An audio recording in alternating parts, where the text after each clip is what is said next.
بسم اللہ الرحمن الرحیم۔ بسم اللہ الرحمن الرحیم۔ السلام علیکم ورحمۃ اللہ وبرکاتہ۔ تفسیر جلالین حصہ اول سورۃ البقرہ سبق نمبر 50 کے ساتھ عزیز طلباء آپ کے سامنے حاضر ہیں۔ امید ہے آپ بخیر و عافیت ہوں گے۔ آج کا سبق انشاءاللہ علیہم صلوات من ربہم سے لے کر آیت نمبر 160 انہ هو التواب الرحیم تک ہوگا۔ تو آئیے بلا تاخیر سبق کی ابتدا کرتے ہیں۔ انا للہ و انا الیہ راجعون پر ہم نے سبق پڑھا تھا، ہم نے وہاں تک سبق پڑھا تھا، تو اس کی کچھ فضائل بتا لیتے ہیں اور دیکھ لیتے ہیں کہ استرجاع انا للہ و انا الیہ راجعون کا کیا مطلب ہے۔ تو یہ جو انا للہ و انا الیہ راجعون ہے، اس کو استرجاع کہا جاتا ہے۔ کیا کہا جاتا ہے؟ استرجاع۔ کیا مطلب بنتا ہے اس کا؟ یعنی انا للہ و انا الیہ راجعون، ہم اللہ کے مملوک اور غلام ہیں، ہمارے امور میں سے ہر طرح کے تصرف کا اختیار اللہ تعالیٰ کو حاصل ہے اور ہم اسی کی طرف واپس جانے والے ہیں۔ دنیا میں اگرچہ ہم مصائب میں ہیں، لیکن آخرت میں اللہ تعالیٰ ہمیں چین و آرام سکون عنایت فرمائے گا۔ یہ اصل مطلب ہوتا ہے انا للہ و انا الیہ راجعون۔ اس کی فضیلت کیا ہے؟ ابھی عبارت میں بھی ہم اس کی فضیلت پڑھیں گے۔ یہاں بھی دیکھ لیتے ہیں کہ جو نبی صلی اللہ علیہ وسلم نے فرمایا، جو شخص مصیبت کے وقت استرجاع کرتا ہے، یعنی انا للہ و انا الیہ راجعون پڑھتا ہے، تو اللہ تعالیٰ اسے اچھا بدن عطا فرماتے ہیں اور اللہ تعالیٰ اتنا دیتے ہیں کہ وہ بندہ راضی ہو جاتا ہے۔ اور نبی صلی اللہ علیہ وسلم کا تسمہ ایک مرتبہ ٹوٹ گیا تو آپ نے کہا انا للہ و انا الیہ راجعون۔ تو صحابہ نے کہا یا رسول اللہ، کیا یہ بھی مصیبت ہے؟ تو فرمایا جی بالکل، یہ بھی مصیبت ہے، اور جو استرجاع کرتا ہے تو اللہ تعالیٰ اس سے اس کا بدل دے لیتے ہیں۔ اس طرح عائشہ کی روایت ابھی عبارت میں آ رہی ہے۔ سعید بن جبیر رحمۃ اللہ علیہ فرماتے ہیں، مصیبت میں جیسے کلمات اس امت کو سکھائے گئے ہیں انا للہ و انا الیہ راجعون، ویسے کسی کو بھی نہیں سکھائے گئے۔ یہ اتنے زبردست کلمات ہیں۔ تو آئیے اب عبارت دیکھتے ہیں۔ انا للہ و انا الیہ راجعون تک ہم نے پڑھ لیا تھا۔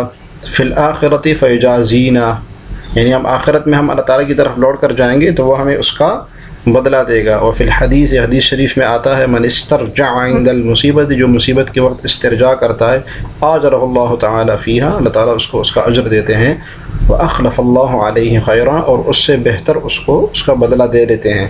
اور فیہ، اور حدیث شریف میں یہ بھی آتا ہے کہ ان مصباح النبی صلی اللہ علیہ وسلم طفئ، کہ نبی صلی اللہ علیہ وسلم کا چراغ بجھ گیا، فاسترجع، تو آپ نے استرجاع کیا، انا للہ و انا الیہ راجعون پڑھا۔ فقالت عائشہ رضی اللہ عنہا، حضرت عائشہ رضی اللہ عنہ نے پوچھا انما ھذا مصباح یا رسول اللہ، یہ تو محض ایک چراغ تھا، تو اس کے بجھنے پہ آپ نے کیوں استرجاع کیا؟ فقال کل ما ساء المؤمن فهو مصیبہ، کہ جو بھی برائی، جو بھی مصیبت، جو بھی غمگین کرے مومن کو تو وہ مصیبت ہے، وہاں استرجاع کرنا چاہیے۔ رواه ابو داود فی مراسلہ، ابو داود نے اپنے مراسل میں اس کو بیان کیا ہے۔ آگے آیت کا ترجمہ دیکھیے، اولئک علیہم صلوات من ربہم واولئک هم المہتدون، کہ یہ وہ لوگ ہیں جن پر ان کے پروردگار کی طرف سے خصوصی عنایتیں ہیں اور یہی لوگ ہیں جو کہ ہدایت پر ہیں۔ جی، یہ مصیبت پر صبر کرنے والے، تحویل قبلہ پر جو مصیبتیں ملی اس پر صبر کرنے والوں کے لیے اللہ تعالیٰ کا انعام بیان ہوا ہے۔ صلوات یعنی مغفرت ہے، ورحمت یعنی نعمت ہے، اولئک هم المہتدون الی الصواب یعنی ہدایت یافتہ ہے سیدھے راستے کی طرف۔ ان الصفا والمروة من شعائر اللہ فمن حج البیت او اعتمر فلا جناح علیہ ان یطوف بہما۔ جی ترجمہ دیکھیے، ان الصفا والمروة، بے شک صفا اور مروہ اللہ کی نشانیوں میں سے ہے۔ فمن حج البیت او اعتمر، لہذا جو شخص بھی بیت اللہ کا حج کرے یا عمرہ کرے، فلا جناح علیہما، تو اس بات میں کوئی گناہ نہیں کہ اس کا بھی وہ طواف کرے، کہ اس کے ارد گرد بھی، فلا جناح علیہما ان یطوف بہما، اس پر کوئی گناہ نہیں ہے کہ وہ اس کے ارد گرد بھی چکر لگائے۔ تفسیر دیکھیں، ان الصفا والمروہ جبلان بمکہ۔ اچھا، یہاں سے عزیز طلبہ تحویل قبلہ کا جب حکم پیش ہوا، بیت اللہ کو قبلہ بنایا گیا، خانہ کعبہ کو، تو اب خانہ کعبہ سے متعلق جتنی بھی احکامات ہے، حج، عمرہ، صفا، مروہ، اس کا بیان شروع ہو رہا ہے۔ تو جبلان بمکہ تھا، یہ مکہ کے دو پہاڑ ہے، اس کی تفسیر ہم آگے دیکھتے ہیں۔ من شعائر اللہ، یہ اللہ تعالیٰ کے شعائر میں سے ہے۔ اعلام دینہ، یعنی اللہ تعالیٰ کے اعلام اللہ تعالیٰ کی نشانیوں میں سے ہے. جمع شعیرۃ، شاعر شعیرت کی جمع ہے، بیان بلاغت. فمن حج البیت او اعتمر فیتلبس بالحج والعمرۃ، یعنی کہ حج کے لیے بھی احرام مان لے، حج بھی کرے اور عمرہ بھی، یا حج کرے او العمرۃ یا عمرہ کرے. واصلهما القصد والزیارۃ، ان دونوں کا اصل، یعنی ان دونوں کا اصل معنی کیا ہے؟ قصد کرنا، زیارت کرنا. حج اور عمرے کا معنی لغوی اصل کیا ہے؟ قصد اور زیارت کرنا. تو یہ لغوی معنی بتایا ہے حج اور عمرے کا، اور یہ لفظ نشر مرتب ہے، یعنی قصد حج کا معنی ہے اور زیارت عمرے کا معنی ہے. فلا جناح علیہ، تو اس کے اوپر کوئی گناہ نہیں ہے. فلا جناح علیہ، تو کوئی گناہ نہیں ہے. اثم، جناح اثم، کوئی گناہ نہیں ہے. علیہ ان یطوف بہما. فیہ ادغام الطاء فی الاصل فی الطاء. جی بیان صیغے کا بیان ہے کہ اصل یطوف کیا تھا، تو یطوف اصل میں یتطوف تھا، بیان صرف ہے. تو تا کو طا کر دیا اور طا کا طا میں ادغام کر دیا. فیہ ادغام الطاء فی الاصل، یہاں پر تا کا اصل میں فی اصل فی الطاء، تا کو طا کر کے اس کا طا کا طا میں ادغام ہوا ہے. ان یطوف، تو یتطوف تھا، تا کو طا کر دیا، طا کا طا میں ادغام کر دیا، تو ان یطوف بہما، ان یطوف ہو گیا. بہما بان یسعى بینہما سبعا، یعنی اس کے درمیان میں 7 چکر لگائے، اس کے درمیان میں 7 چکر لگائے. اب عزیز طلبہ ہم دیکھتے ہیں کہ صفا مروہ کا جو یہاں آیا ہے، تو صفا مروہ سے کیا مراد ہے اس کو ذرا دیکھ لیتے ہیں. صفا ایک مشہور پہاڑی کا نام ہے جو مکہ معظمہ میں مسجد حرام کے پاس واقع ہے. جو لوگ حج کرنے جاتے ہیں اور سعی بین صفا والمروہ کرتے ہیں، انہوں نے دیکھا ہوگا اس کو. المروہ خانہ کعبہ کے قریب ایک پہاڑی کا نام ہے، تو یہ بھی اسی کے ساتھ ہی ہے، اس کے نشانات موجود ہے ابھی. اور اس کے قریب ایک اور پہاڑی جس کو صفا کہتے ہیں. اس کا مطلب ہے کہ دونوں قریب قریب ہیں. جی حج اور عمرہ کے لیے ہوتا کیا ہے؟ ان میں حج اور عمرہ کے لیے طواف کعبہ کے بعد ان دونوں پہاڑوں کے درمیان سعی کی جاتی ہے، یعنی 7 چکر لگائے جاتے ہیں. اب یہ جو سعی کی جاتی ہے اس کا حکم کیا ہے، یہ آگے ہم دیکھتے ہیں. اب یہ ان دونوں پہاڑ تقریباً ہموار ہو چکی ہے، ان کے معمولی آثار باقی ہے جس سے اس کی نشاندہی ہوتی ہے. تو وہاں پر حرم کی جو انتظامیہ ہے انہوں نے اس آثار کو باقی رکھے، اس کو ایسا، اس کے اوپر ایسا وہ کچھ لگایا ہوا ہے کہ وہ اپنی اصل صورت میں نظر آتی ہے، بس صرف نظر آتی ہے. حج لغت میں قصد کرنے کو حج کہتے ہیں. یہاں خانہ کعبہ کا قصد کرنے اور افعال مخصوصہ ادا کرنے کا نام حج ہے. افعال مخصوصہ مخصوص دنوں میں ادا کرنے کا نام حج ہوتا ہے. عمرہ کیا ہے؟ اس کے لفظی معنی زیارت کے ہیں، جیسے کہ آپ نے پڑھا ابھی جلالین میں. اور شرعی اصطلاح میں مسجد حرام کی حاضری، طواف اور سعی کو کہتے ہیں. جی احرام ماننا مسجد حرام کی نیت سے، اس کے بعد طواف کرنا اور پھر سعی بین صفا اور مروہ کر کے بال کاٹنا، یہ بس عمرہ ہو جاتا ہے. آگے دیکھتے ہیں عزیز طلبہ.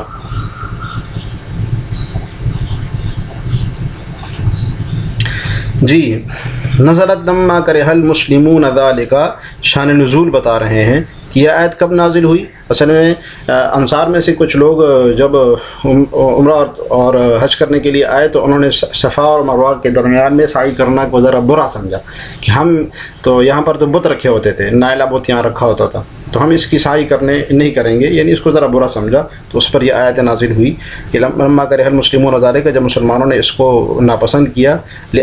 کیوں ناپسند کیا؟ لأن الجاہلیت کانوا یطوفون بہما، جاہلیت میں یہ لوگ اس کا طواف کرتے تھے، وہاں پر بت رکھا ہوتا تھا جس کو نائلہ کہتے تھے. وعلیہا صنمان یمسحونہما، وہاں پر 2 بت رکھے ہوتے تھے جس کو وہ چھوتے تھے.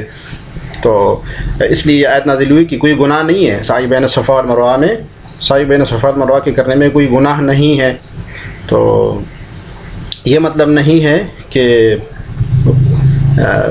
وہ واجب نہیں ہے، یعنی کہ ضرورت اس کی نہیں ہے. جیسے کہ عائشہ رضی اللہ عنہ کی ایک روایت ہے، ان کی بھتیجی نے ان سے کہا کہ عروہ نے کہ فلا جناح علیہما سے تو یہ معلوم ہو رہا ہے کہ سعی بین صفا والمروہ جو ہے نا ناجائز ہے، جائز نہیں ہے. تو عائشہ نے کہا تم تو بہت عقل مند تھے، تم نے یہ بات کیسی کی؟ اگر یہ ہوتا تو فلا جناح علیہما اللہ یطوفا ہوتا، پھر تو ایسا تو نہیں ہے. تو اس کا پس منظر تمہیں معلوم ہونا چاہیے. اس کا پس منظر یہی ہے کہ مسلمان اس کو ناپسند کرتے تھے، اس لیے یہ آیت نازل ہوئی کہ اس میں کوئی حرج نہیں، کوئی گناہ نہیں. اور ابن عباس رضی اللہ عنہما یہاں سے سعی بین صفا والمروہ کا حکم بتا رہے ہیں کہ اس کا حکم کیا ہے.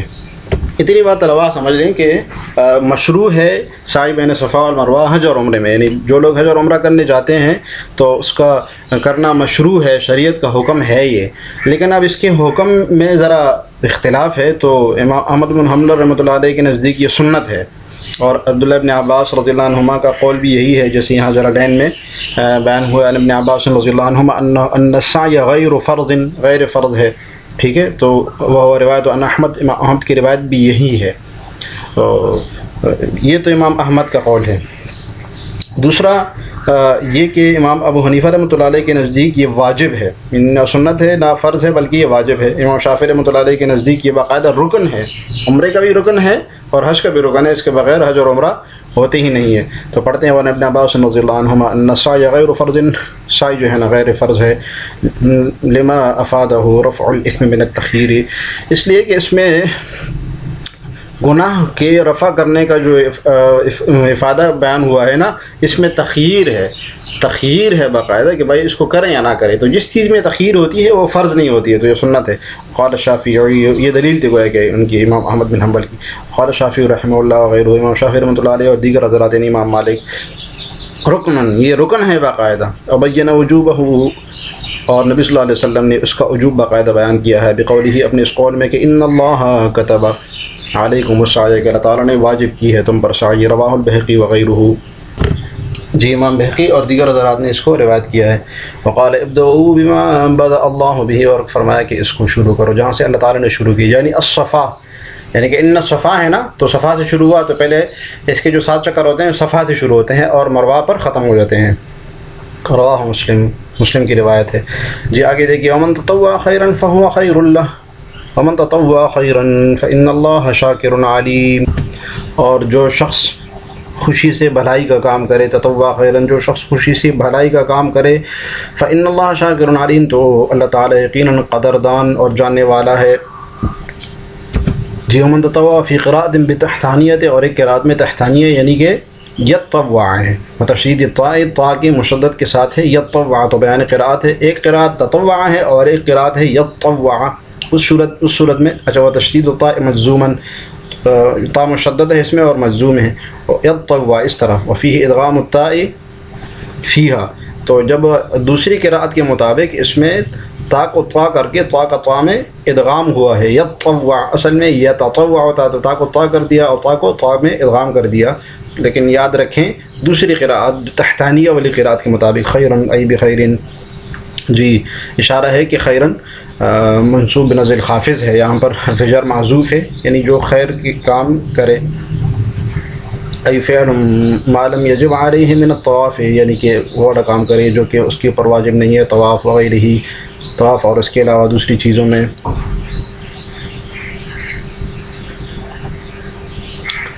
فإن اللہ شاکر، تو اللہ تعالیٰ بے شک قدردان ہے، لعملہ، اس کے عمل کا، بالاثابت، جب وہ لوٹے گا تو اس کو ثواب کا بدلہ دے گا، بالاثابت علیہ، علیم، جاننے والا ہے بھی اس کو. ونزل فی الیہود، اور یہود کے بارے میں اگلی آیت کا شان نزول بیان ہو رہا ہے کہ اگلی جو آیات آ رہی ہے یہ یہود یعنی کعب بن اشرف وغیرہ کے بارے میں نازل ہوئی. ان الذین یکتمون ما انزلنا من البینات والہدی من بعد ما بیناہ للناس فی الکتاب اولئک یلعنهم اللہ ویلعنهم اللاعنون، بے شک وہ لوگ جو ہماری نازل کی ہوئی روشن دلیل اور ہدایت کو چھپاتے ہیں، من بعد ما بیناہ للناس فی الکتاب، باوجود یہ کہ ہم انہیں کتاب میں کھول کھول کر لوگوں کے لیے بیان کر چکے ہیں. اولئک یلعنهم اللہ، تو ایسے لوگوں پر اللہ بھی لعنت بیچتا ہے. ویلعنهم اللاعنون، اور دوسرے لعنت کرنے والے بھی لعنت بیچتے ہیں. جی تفسیر دیکھیے، ونزل فی الیہود، یہ شان نزول کی یہود کے بارے میں آگے آنے والی آیتیں نازل ہوئی. ان الذین یکتمون، جس میں وہی بیان ہے کہ نبی صلی اللہ علیہ وسلم کی ساری جو صفات تھی وہ ان کے سامنے واضح تھی لیکن پھر بھی وہ لوگوں سے چھپاتے تھے. ان الذین یکتمون الناس، مفعول کا بیان ہے کہ لوگوں سے چھپاتے تھے. ما انزلنا من البینات والہدی، جو نشانیاں اور ہدایت ہم نے ان کو بھیجی تھی، کآیت الرجم ونعت محمد صلی اللہ علیہ وسلم، جیسے کہ آیت رجم اور محمد صلی اللہ علیہ وسلم کی جو صفات تورات میں ان کے لیے بیان ہوئی تھی، تو بیان بینات اور ہدا ہے. ٹھیک ہے، یہ بھی چھپاتے تھے آیت الرجم، اور محمد صلی اللہ علیہ وسلم کے اوصاف تھے ویسے بھی چھپاتے تھے. من بعد ما بینہ للناس فی الکتاب، اس کے بعد کہ ہم نے کھول کے بیان کر لیا لوگوں کے لیے کتاب میں. التورات، کتاب کا مصداق کیا ہے؟ تورات. اولئک یلعنهم اللہ، اللہ تعالیٰ لعنت بیچتا ہے ان کو. یبعدهم من رحمتہ، لعنت کا معنی کہ ان کو اپنی رحمت سے دور کر دیتا ہے. ٹھیک ہے، لعنت کا کیا معنی ہوتا ہے؟ بعد من الرحمہ، اللہ تعالیٰ کی رحمت سے دور کرنا. تو اللہ تعالیٰ اپنی رحمت سے دور کر دیتے ہیں، اس کا لعنت کا مطلب ہوتا ہے. وَيَلْعَنُهُمُ اللَّاعِنُ، اور دوسرے لعنت کرنے والے بھی ان پر لعنت کرتے ہیں. کون ہے مصداق اس کا؟ الملائکۃ والمؤمنون، ملائکہ اور مومن. او یا دوسرا قول یہ کہ لعنون سے کون مراد ہے؟ کل شیء بالدعاء علیہم باللعنت، ہر وہ چیز جو دعا میں ان کے اوپر لعنت بیچتی ہے، ہر وہ چیز مراد ہے، صرف ملائکہ اور فرشتے ہی نہیں. الذین تابوا، مگر وہ جنہوں نے توبہ کی، واصلحوا اور اصلاح کی اپنی، وبینوا اور کھول کھول کر ان چیزوں کو بیان کیا جو وہ چھپاتے تھے. اولئک اتوب علیہم، تو ہم ان کی توبہ قبول کرتے ہیں. وانا التواب الرحیم، اور میں تو بہت زیادہ توبہ قبول کرنے والا اور مومنین کے ساتھ بہت رحم دلی کرنے والا ہوں. الا الذین تابوا رجعوا عن ذلک، یہ تابہ کا معنی اس سے رجوع کر لیا انہوں نے، یعنی چھپاتے تھے اس سے رجوع کر لیا. واصلحوا عملهم، بیان مفعول بھی، اپنے عمل کی اصلاح کی. وبینوا اور بیان کر دیا. کیا بیان کیا؟ مفعول بھی کا بیان. ما کتموہ، جو وہ چھپاتے تھے. فاولئک اتوب علیہم اقبل توبتہم، معنی اتوب علیہم کا معنی کیا؟ حاصل معنی میں ان کی توبہ قبول کرتا ہوں. وانا التواب الرحیم، والمؤمنین، مومنین کے ساتھ بہت زیادہ رحم دلی کرنے والا ہوں. اس طلبہ آج ہمارا سبق بس اتنا ہی. آج کے سبق سے متعلق سوال سن لیجئے کہ استرجاع کی ایک فضیلت بیان کیجئے. آپ نے 2-3 فضیلتیں پڑھی ہے، ایک اس میں بیان کر کے کمنٹس میں لکھیے گا. اللہ تعالیٰ ہمیں جارڈین پڑھنے اور سمجھنے کی توفیق عطا فرمائے. السلام علیکم ورحمۃ اللہ وبرکاتہ.